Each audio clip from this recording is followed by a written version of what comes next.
Welcome to Basic Brewing Radio for Thursday, May 19th, 2016. I'm James Spencer. Here at Basic Brewing Radio, we're all about home brewing. This week, Denny, Conn, and Drew Beechum join us to talk about their new book, Homebrew All Stars, and they quiz Steve Wilkes and me on which category of homebrewers we fit into.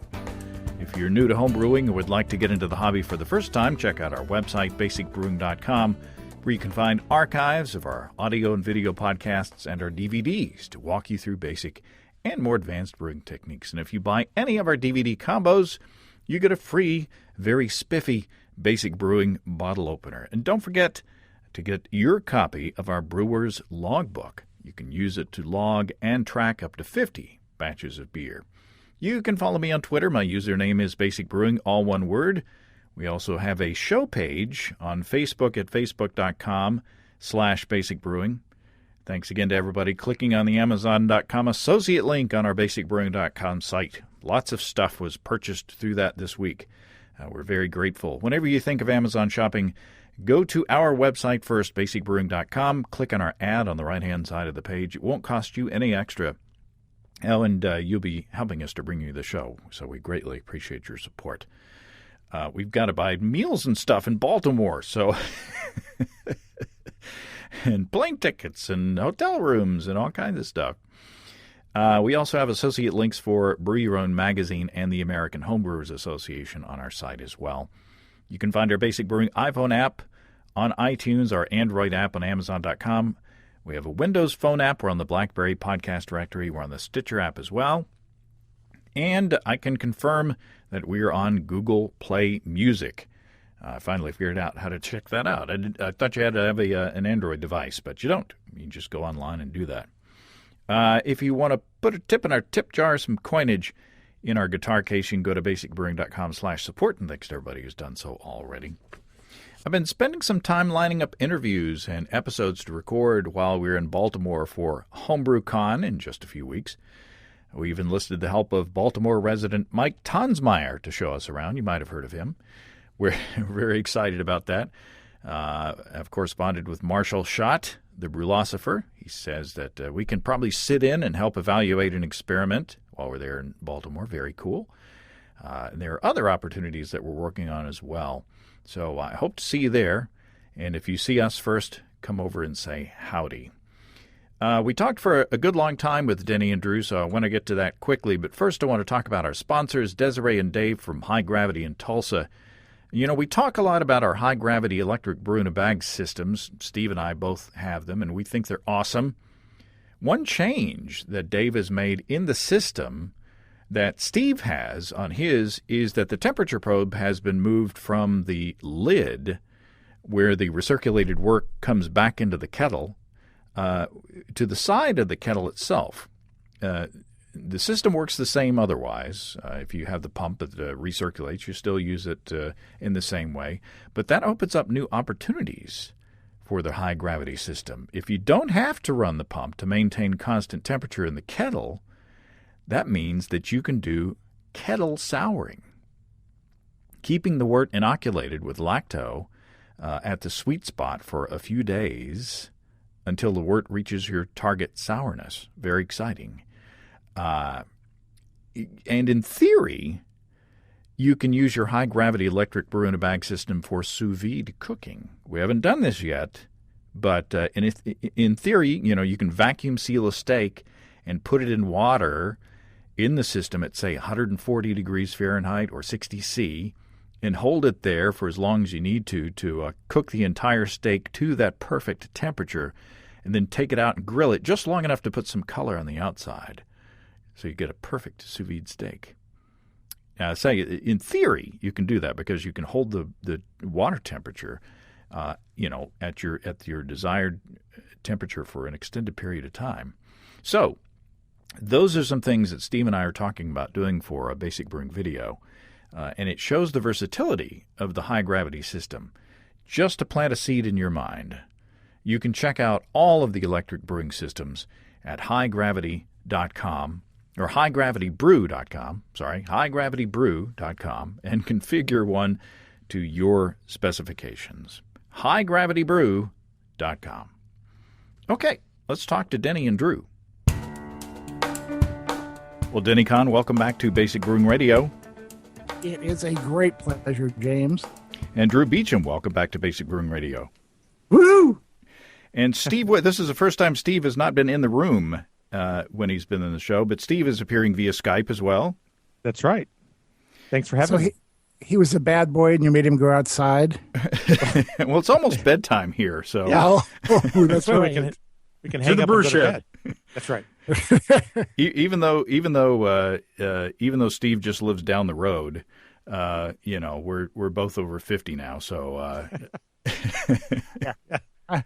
hey, wait till 65, buddy. It's not far away. Well, you guys, since we last talked, I think you started your podcast, Experimental Homebrewing, right? Experimental Homebrewing or Experimental Brewing? Experimental Brewing. Okay, all right. And you have come out with another book. We talked briefly about the book in San Diego, but you've come out with Homebrew All Stars. Top homebrewers share their best techniques and recipes.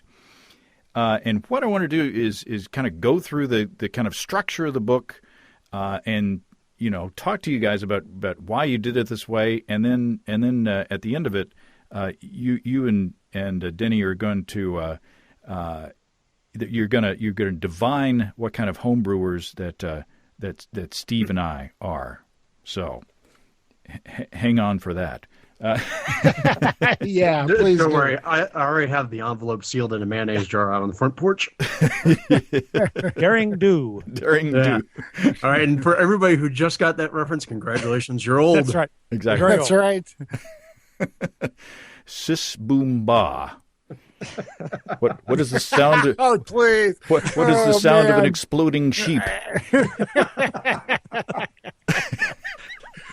Sis boom ba. There's a whole generation of people out there going, what are they talking about? Just go to YouTube and enter in Karnak and Johnny Carson, right. and then right. And then spend hours looking at those things. Okay, so Drew, right. let's talk to you first, because I think this is the most complicated Skype call we've had here. So what is the structure of the book, and why did you decide to write it like that?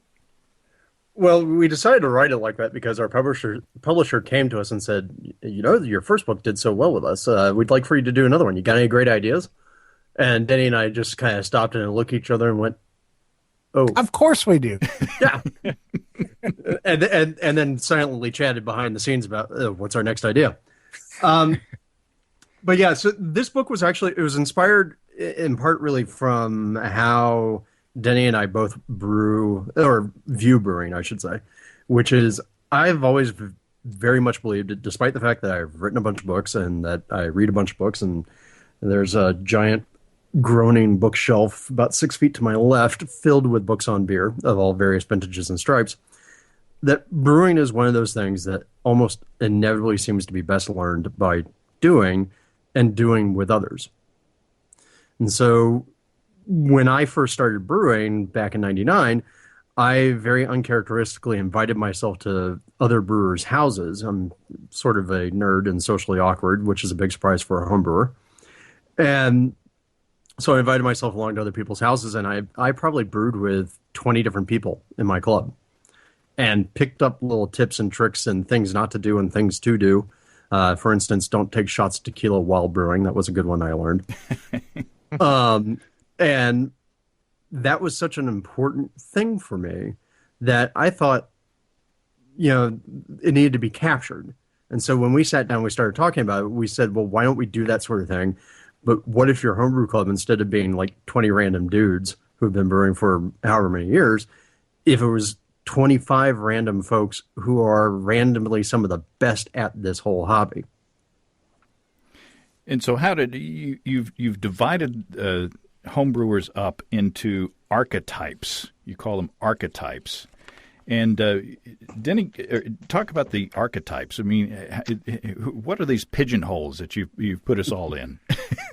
Well, I would say that we were heavily influenced by all the "Which Hobbit are you" quizzes on Facebook. So, And my wife has also been studying psychology pretty heavily, so she filled my head with Jung. Yeah,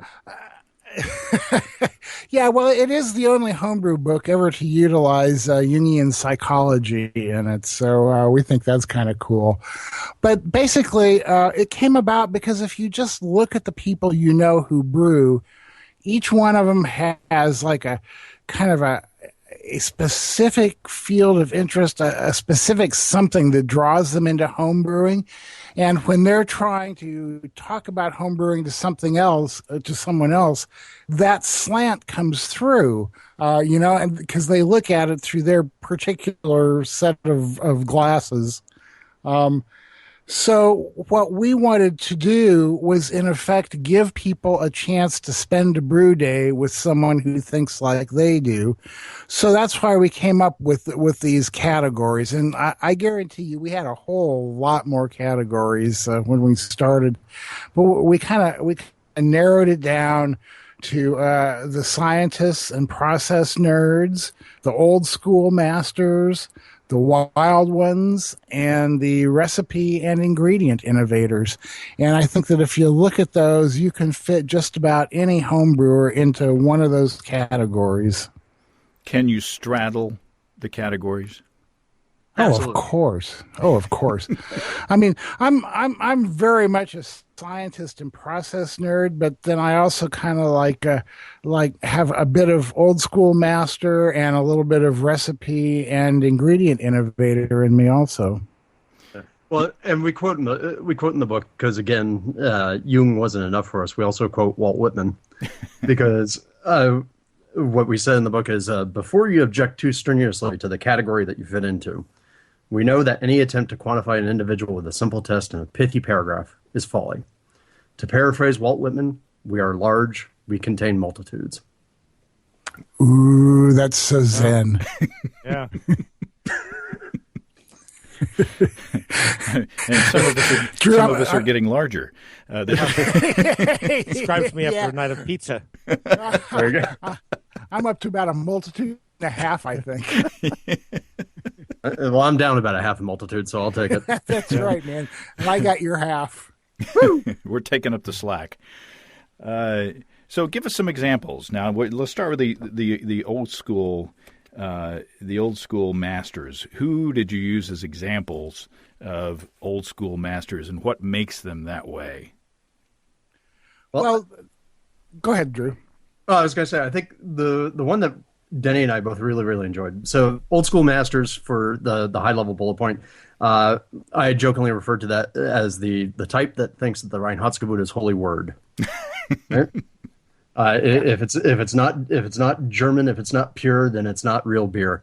And wear it later, hose them to bed. Yeah, exactly.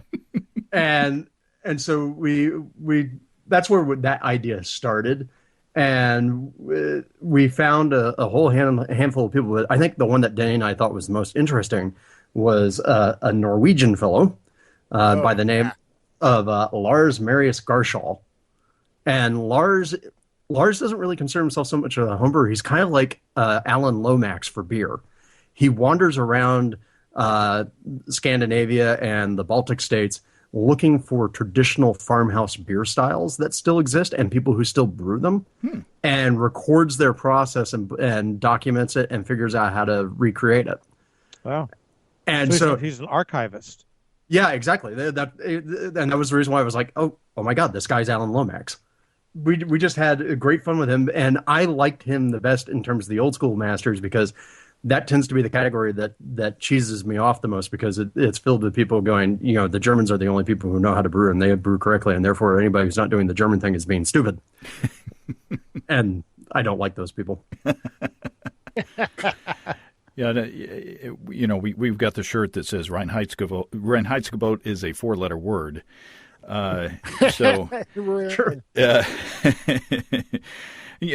which doesn't mean that all beers brewed with the Reinheitsgebot in mind are bad. They are good. It's just that if you try to narrow someone by law to restrict their creativity, so to speak, then that's a bad thing. Yeah, if that's all that there was, then it would be bad and boring. But because there are some people who brew like that and some people who ignore it, we're treated to the best of both worlds. Yeah. And of course, we still had to be playful because, again, this is how I view things. But so we had inside the traditionalist category, really great brewer, Joe Formanak, right? And Joe's known for doing some really sort of classical beer styles and love of Pilsners and German lagers. And the two recipes that we included from him, because every brewer who's in the book has a couple of their recipes in the book as well. Well, the two recipes that we used from him both involved bananas. I know. That's the secret. Drew's influence. That's the secret fifth Reinheitsgebot ingredient. Yeah, right. And the bananas. Yeah, it's how they make the Hefeweizens taste like that, right? Yeah. That must be what it is. Yeah. No, but because we had to do it because we just. Joe is such a traditional guy in so many of his things, but then he comes out with a banana blonde ale and a banana imperial stout. And tell me a banana imperial stout doesn't sound good. Sounds really good. Yeah. Yeah. By the way, I'm just going to throw this out here. He says that sounds really good, and yet he objects to the idea that I have of a Fluffernutter beer, a peanut butter that marshmallow. sounds that's freaking disgusting. Yeah, peanut butter just doesn't. I like peanut butter in and of itself, but in a beer or on a hamburger, I just can't go there. Thank you, Steve. I didn't say anything about a hamburger. I think that's kind of weird. Well, there's a very famous hamburger joint in Sedalia, Missouri, and they've got I can't remember what they call it, but it's like the Goober Burger. That's it. Wait, it's hold the Goober Burger. What was the name of this town? Sedalia. Okay. I don't think anything in a town called Sedalia could actually qualify as famous. Well, in my neck of Missouri, it counts.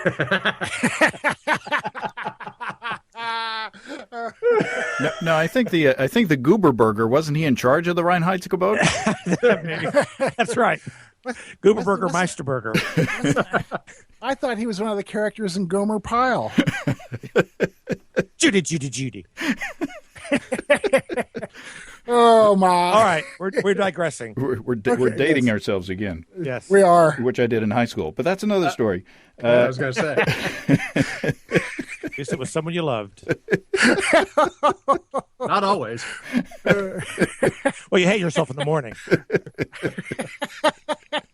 Well, you respect me in the morning. I don't respect you now. Yeah, that's right. I'm not even drinking. It might be the problem. Yeah, it might be. The other day, my girlfriend called. She said, "Come on over. Nobody's home." I went over. Nobody was home. So back on track. The scientists and process nerds. We've got some familiar names in there. We've got John Palmer. We've got Chris Colby. We've got Marshall Schott. We've got Denny Conn. Oh yeah, that's me. So these are the people who like to know the nuts and bolts of what's going on behind the scenes in the brew. Is that the deal? Yeah, I think that they're the people who maybe approach it maybe a little bit more methodically and with a little bit less reckless abandon than some other people. Drew. Whatever, boring. But yeah, but one of the things that keeps me brewing, and I should say that next week I will brew batch numbers 498 and 499. One of the things that keeps me going is trying to figure out why something happened and if I can make it happen like that again. Or if I want to figure out why it happened so I can make sure I never let it happen like that again. And I think that may be a driving force behind a lot of the scientist and process nerds type, where the guys who really enjoy breaking out the syringes to measure the lactic acid instead of just a teaspoon and stuff like that. Yeah, there's probably a line of skepticism running through that one as well. Yeah, well, there's a great attitude that you see in some of these people where we also had quotes from a bunch of brewers who identified themselves as this sort of thing in the book. And with the scientist one, I think the best one was that somebody said it's just like lab work, but you get beer out of it. That's right. That's right. One of the funniest things was that I kind of like took the lead on getting the interviews with the brewers, and Drew took the lead on writing up the chapter intros where he talked about the archetypes and stuff like that.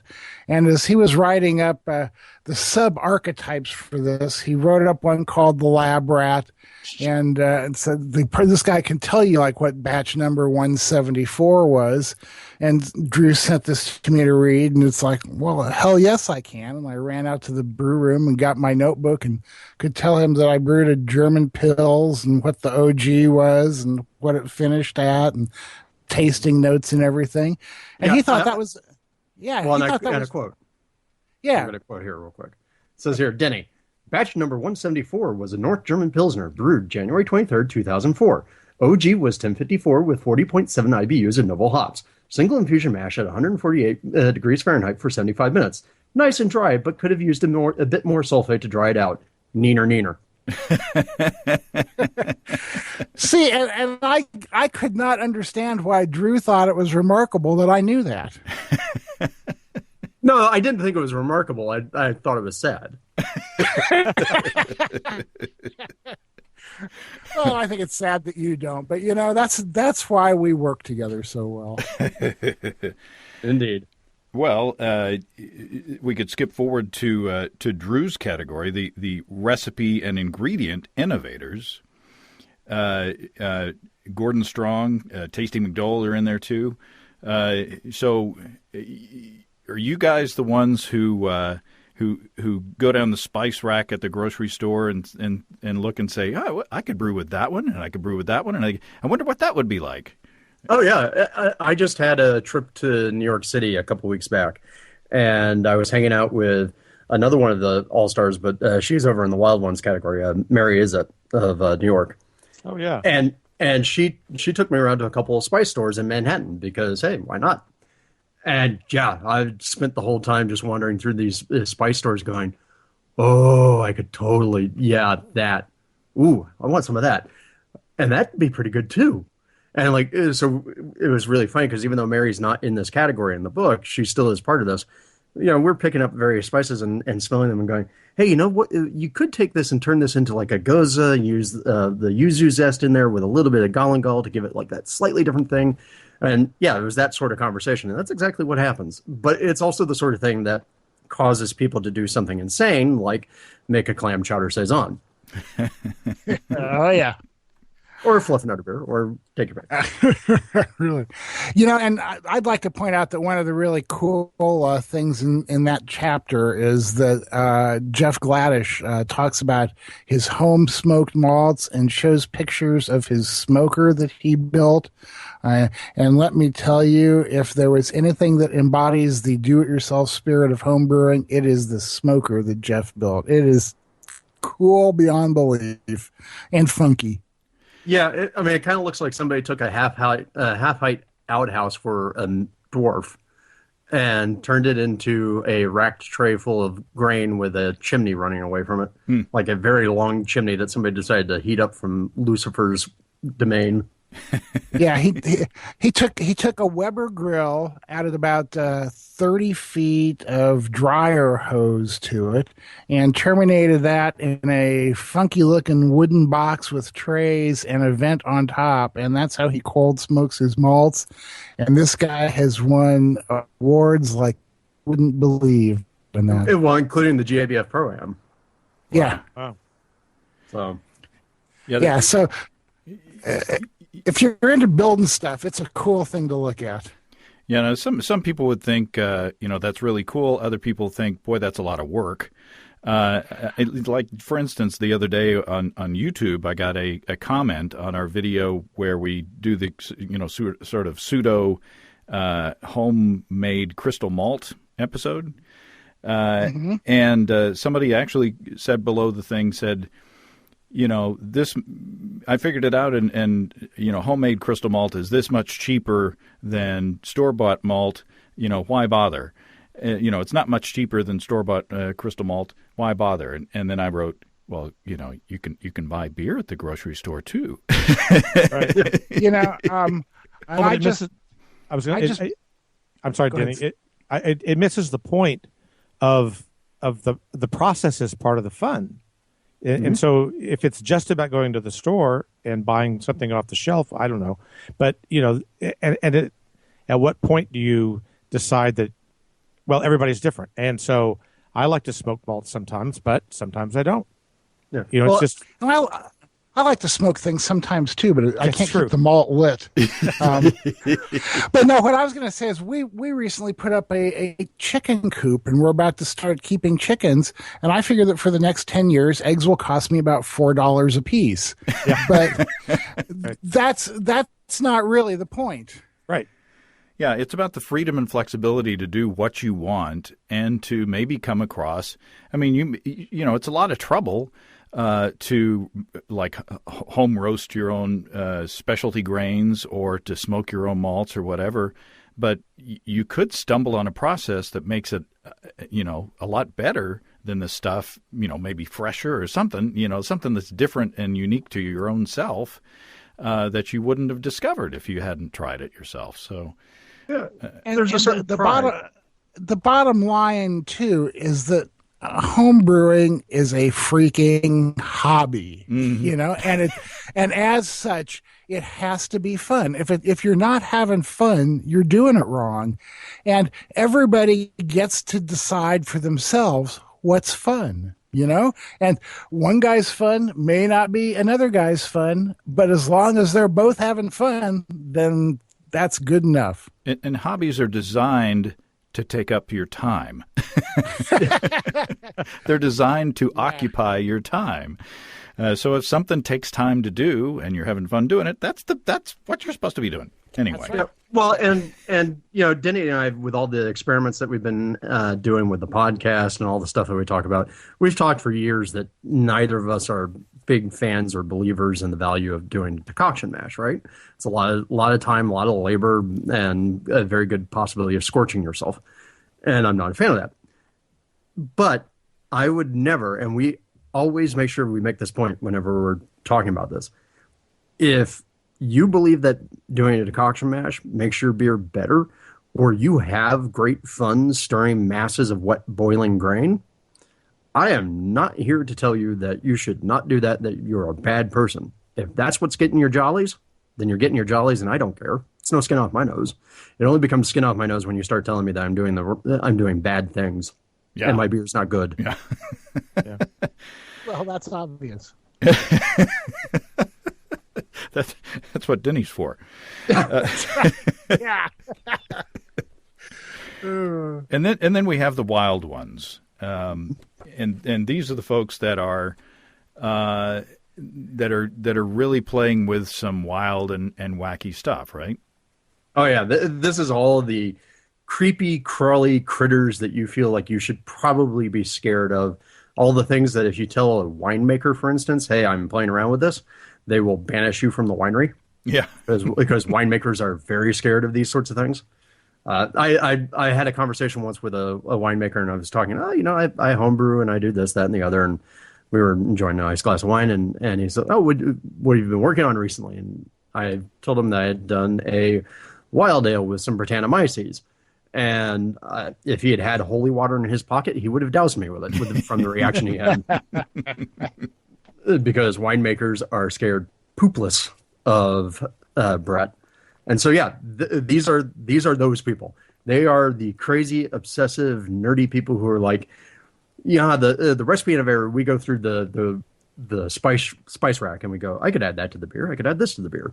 Look at the deli counter. I could make something out of that. The wild ones are the people who they go into the yogurt section and the probiotic health food portion of the shop and go, you know what? I can add this probiotic to my beer and see what it does.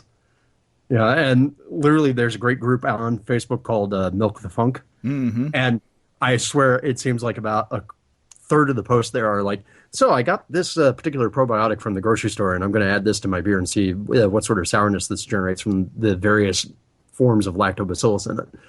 And I really admire that, but at the same time, it's like, oy, okay. and also, I don't know if this would go into that category, but I've done some things with bread yeast, and we tasted an awesome Tim Lieber's bread yeast experiment with some mead. So here, that's another ingredient that is not designed to go into a beer, but doggone it, it's yeast, and it'll turn, it'll make beer, and it's just a matter of time before someone has cataloged all the different bread yeasts and has characterized each of the brewing characteristics of each of those strains. Like for instance, there's the fast rising bread yeast, and then there's the one that's designed for pizza dough, and then there are all these different packages of bread yeast on the grocery store shelf, and I'm wondering what's in those and how would each of them brew something that's different, So that's a challenge to the experimenters out there. Well, it sounds like you need to make the basic brewing radio guide to bread yeast and Pruno. Yeah, really, we could arrange for you to get thrown into prison for a while and you can try it. No, I wouldn't do that. No, I mean, I want to. While we're on the wild ones, I want to say that we have some really amazing people. Mary Izette, like Drew has mentioned. We have Mike Tonsmeyer, who wrote the book American Sour Beers. Spent a week in Brazil with him about a year ago this time, and not only is he a genius when it comes to all things bacterial, but boy, can that guy drink too. Just joking, Mike. And since you guys were talking about Milk the Funk, I also want to mention that we were really lucky to get a really great interview with Brandon Jones, who's a mainstay of that group, and is doing some really amazing things with his Embrace the Funk program at Yazoo in Nashville. Cool. Yeah. So all the great thing is all the people in any of these categories, Mike Karnowski, who's also in the Wild Ones. We have Janice Gross. We tried to from the AHA. We tried to gather a lot of people that you may have both heard of and may not have heard of. The real criteria was, do you have an interesting story that you can tell us? Because ultimately, no matter what you look at the categories are there to help you find people, but they're also there to kind of break up, sort of not make this book into a who's who of homebrewing type thing where it's just straight biography. The whole point of these different profiles should be not only to learn something about these particular types of people, but also to feel like you've spent that day brewing with them. And so what we really did ask everybody as we were going through this was not only answer all of our annoying questions and sit down and think about it, but also, if we were to brew with you for a day, what is a lesson that you'd hope that you would learn from us? And by the way, that doesn't mean yeast starters are good. We cover all that. So we want the thing that's uniquely you.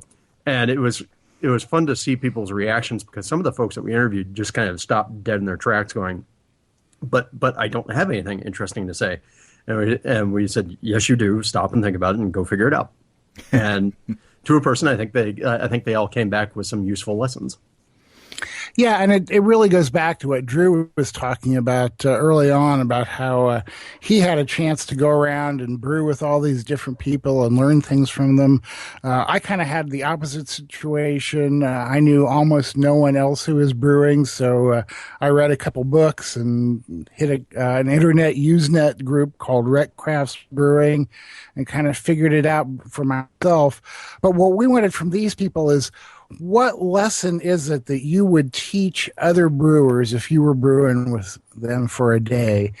And to me, I mean, that's what it's all about. When you're a home brewer, part of what you need to be doing is paying it forward and, helping out other people. And so we are really encouraging everybody who reads this book, everyone within the sound of my voice, think about what your lesson is and what you can teach to other homebrewers to help them out.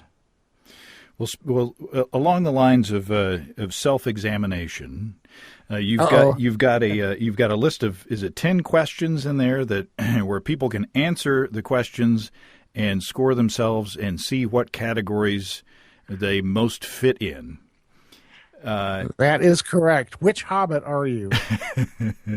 So I've challenged you guys to quiz Steve and me, and we won't do all 10 questions, but you say that you can divine the answer within like 3 or 4 questions. So I think so. So what you guys need to keep track of your answers somehow, pencil and paper or an impeccable memory. Okay. Now, do we keep these to ourselves, or do we share our answers as we go? Oh no, you can share. Sure. Talk it out. Okay. Here's the first question, you guys. It's 2 a.m. on a sleepless night. To lull yourself to sleep, you begin to think about your next brew day. Okay, here are the choices. A, that blot of mustard on my shirt from earlier tonight reminds me a mustard beer would be interesting to try. B, which malt and hop should I use in my next smash beer? C, I should brew an English barley wine so I'm ready for Christmas. Or D, when do the fruit orchards begin to bloom this year? Now, you rank those from the one that fits you the most to the one that fits you the least, as in 1 through 4. Do you want to go first, Steve? Yeah, I'll go first. Let's see. Okay. I would do the smash beer first. Uh-huh. I would do the fruit beer second, and the barley wine third, and the mustard metaphor last. Okay. How about you, James? I agree with the first two, but I would switch the second or the second half of that. I would do the mustard before I would schedule the barley wine. Okay, All so your top answer is which malt and hop for a smash beer, right? Right. On both sides. Right. Yes. Okay, right. Okay, next question. In order of importance, rank these elements in terms of your brewing priorities, 1 being the highest priority and 4 being the lowest. Okay? First choice, developing a beer that makes people go, "What?" Second choice, dialing in your process. Third choice, using traditional techniques to make the perfect beer. And fourth choice, coaxing complex characters from multiple microorganisms. Well, I'll go first on this one. Okay. I'm gonna do the why first. Okay. And then I would. I think I would do them in order. The why first, the process second, the traditional third, and then the organisms fourth. Okay. How about you, Steve? I would do the wah first. I would do traditional second, process third, and the coaxing bugs fourth. Right. Okay. So we just flipped Yep. the middle of Yep. it. Yeah. Okay. Next question. When you sit down with a glass of beer, what are you looking for on the first sip? A flavor that makes you think, how did they do this? A beer that tastes just like the last one you had from that brewery? A reassuring blend of familiar flavors? And D, something so sour you make a scrunchy face. Your turn first, Steve. Okay. I'm going to go with how did they do this as my first reaction. I'm going to go with, I think I'll go with reassuring blend as my second answer. Third would be the sour. And fourth would be, I can't remember exactly what it was, but it was beer just like the one I just had. Did I get that right? Yeah, right. Yeah. So And there's something about reassuring blend and beer, just like I had. I don't really care if I brew a beer exactly again. I'm not a professional brewer, so I don't care about that. If I was a professional brewer, or I was trying to, say, brew competitively where I needed to hit it, that would be more important to me. But it isn't. Sure. No, well, this is a book for homebrewers, so Yeah, that's cool. that's the way to answer. So Cool. Okay, how about you, James? So ask me I scribbled down the answers, but I wanted to make sure I get the phrasing of the question just right. Okay, first one. Okay, the question is: when you sit down with a glass of beer, what are you looking for on the first sip? The first one, the how do they do that? Yeah. What am I looking for? What strikes you? What is the first thought in your mind when you take a sip out of that beer? Yeah, the how did they do that? I like sour beers quite a bit, so I'm going to say that second. Then familiarity, and then consistency. If it's a commercial brewer, I'm going to assume that if they are fairly well established, that I'm not going to be looking first for consistency. I'm not going to be like, is this the same as it always has been? I'm going to kind of take that for granted unless it just leaps out of the glass at me that something's wrong. Okay. So, Drew, is that enough for you, or do we need one more? No, I think I've got it. Okay, I think I do too. All right, because I think it's pretty clear. I think it's pretty clear they're split between two of the archetypes. And I don't know if you agree with me about this, but I think they're both pretty well straddled along the recipe innovator and the scientist process nerd. Yep, and I think that maybe Steve has just a hair of old school master in him. Yep. Yeah. But I mean, and that taking anointment though to. they make drugs for that. That's hair of the dog that he's got in him. Yeah, right. So does that sound fairly accurate to you guys? Does that kind of describe you as straddling the line between recipe and process, an ingredient innovator and a scientist? Yeah, I'm happy with that. Yeah, I'm happy with that. I would have never called myself a scientist. I wouldn't have put myself in that category. But hearing how you've broken these apart, yeah, for sure. So when I think about the specific things, I'm not a scientist, but on the other hand, say sanitation, that's the buzzword for me. If you don't have good sanitation, you'll never have good beer. So that's a science thing, really. And it's a process thing, you know? It's a process thing. Yeah, exactly. Right. And so that kind of appeals to the sous chef in me. So when I'm cooking, I do all the ingredients first. I get them all cut exactly right. The mise en place. Got to have the mise en place. Yeah, and so I tend to brew that way as well. Right. Yeah, you're a very organized brewer. I mean, when you watch Steve brew at his house, you get over there, everything's already sanitized, everything's already lined up. He's got a bucket of sanitizer set aside for, everything is just laid out, and he's like ready to go to work. And it's, and that's very much the way I am too. I have my hops all weighed out into bags that are labeled with what time they go in, and my water salts measured into little aluminum foil packets and all that kind of stuff.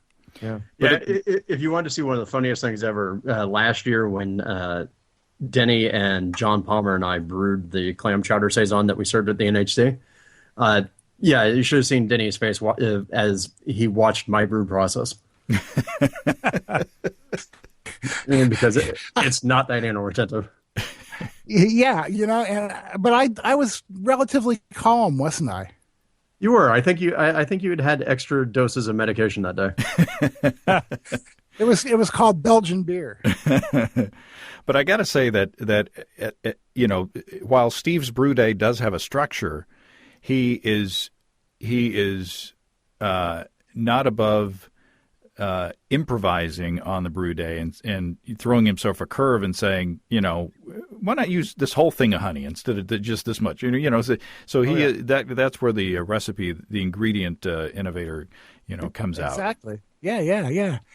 So how about you, James? Which side do you lean more towards? Well, I like to play with process, making small batches and trying, different, different containers to ferment in and using tools around the house that are designed for other things, like my electric smoker I've used as a fermentation chamber for, souring beers because it's electric and it's temperature controlled and you can dial it in. But then also I like to play with different ingredients. All this stuff that I've been doing with tasty session beers using rye to help cut down on the ABV, but at the same time keeping the body nice and substantial. I love that side too. So it's all in there. It's all playing with the process and playing with the ingredients and seeing what happens and making notes and modifying it and trying it again. So, and I'm about to get back to work on my American mild recipe, and I'm stealing your rye theory.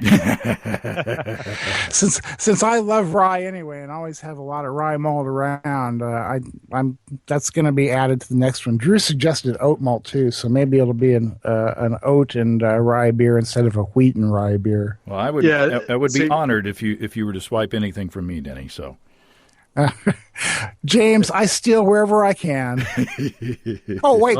I learned in the music business, you don't say steal, you say I was influenced by. Oh. This isn't theft, it's an homage. That's right.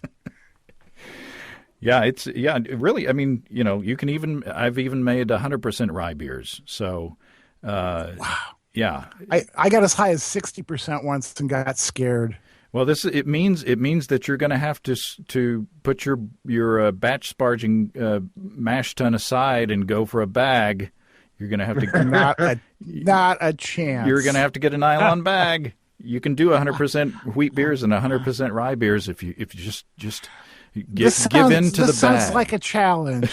This sounds like a challenge. Or invest in rice hull futures. I'm going to make a 100% rye beer in my cooler with a toilet hose.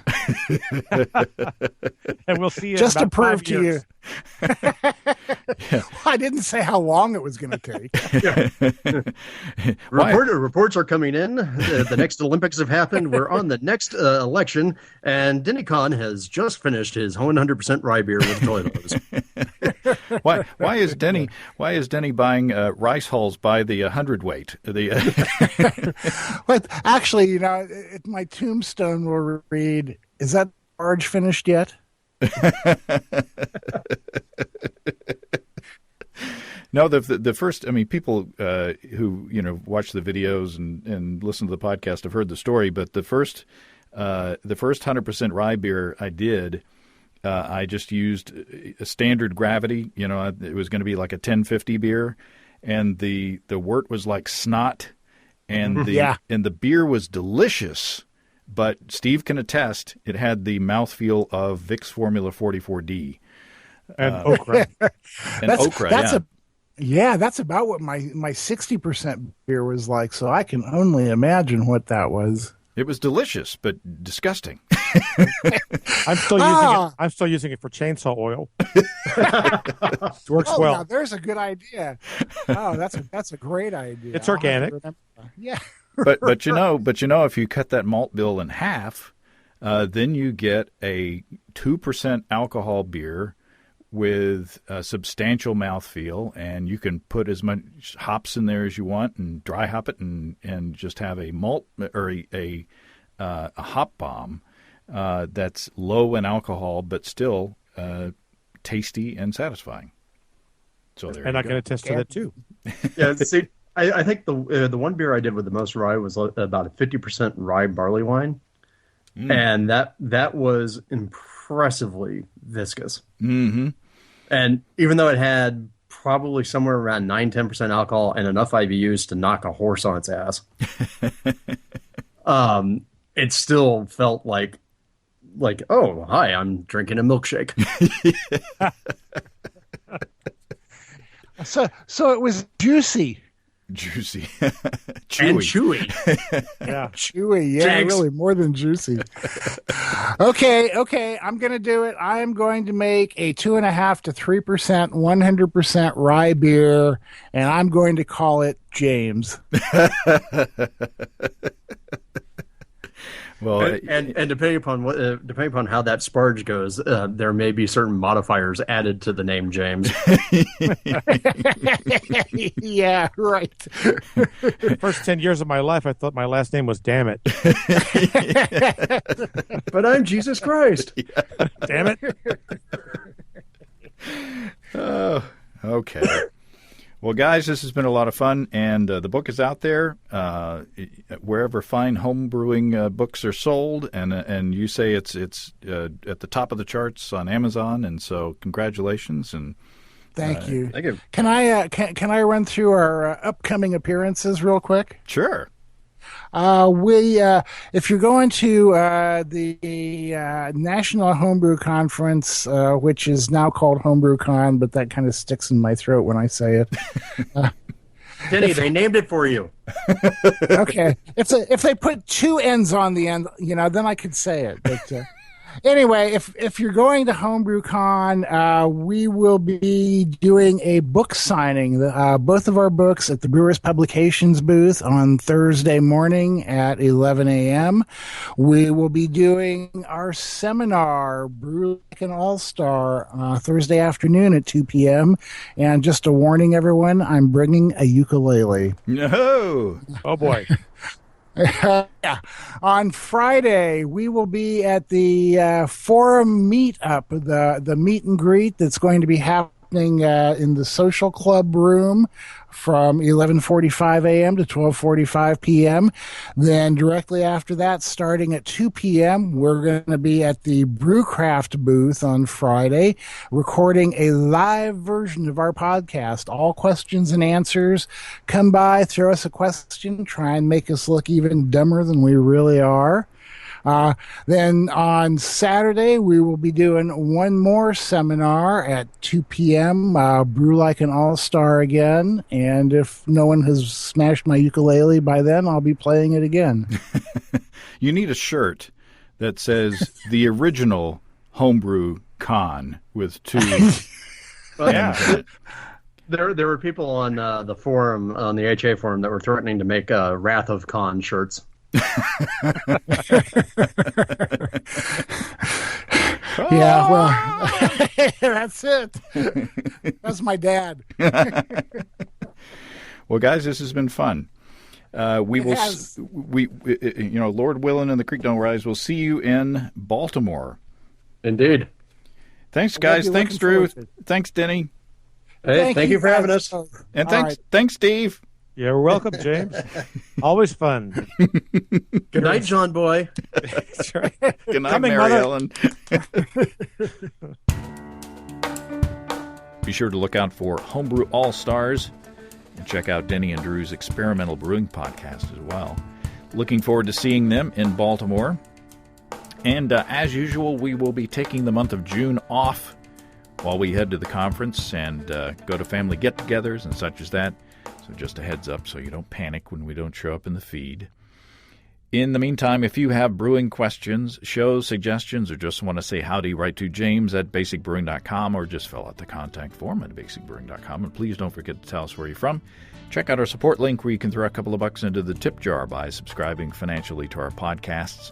Be sure to check out our DVDs, Extract Brewing and Partial Mashing, Stepping into All Grain, Low-Tech Lagering and Decoction Mashing, and Introduction to Wine Kits. You can find them all on our site. You can get a free Basic Brewing bottle opener with any DVD combo. You can check out our Basic Brewing shirts in the store, too, as well as our logbooks, where you can track and log up to 50 batches of beer. Check all that out at basicbrewingshop.com. Thanks to everybody who's continued to click on our busy Amazon.com associate link. We appreciate the support there greatly. Our featured products this week that were purchased through the link are Modeling the Figure in Clay, 30th Anniversary Edition, a sculptor's guide to anatomy, and RSVP Precision Pierced Stainless Steel 3 and 5 quart colander set. I could brew with that. Thanks again, everybody. And remember, I can't tell who bought what, so no worries. They just click on the Amazon.com logo on our site the next time you feel like Amazon shopping. We greatly appreciate your support. Don't forget, you can also join the American Homebrewers Association, which I just renewed my membership to, and subscribe to Brew Your Own magazine through the associate links on basicbrewing.com. That's all until next time. Until then, thanks for listening, everybody. I'm James Spencer. Production help for Basic Brewing Radio and our website is provided by Kelly Dotson. Basic Brewing Radio is a production of Active Voicing. We'll talk to you next time, everybody. So long.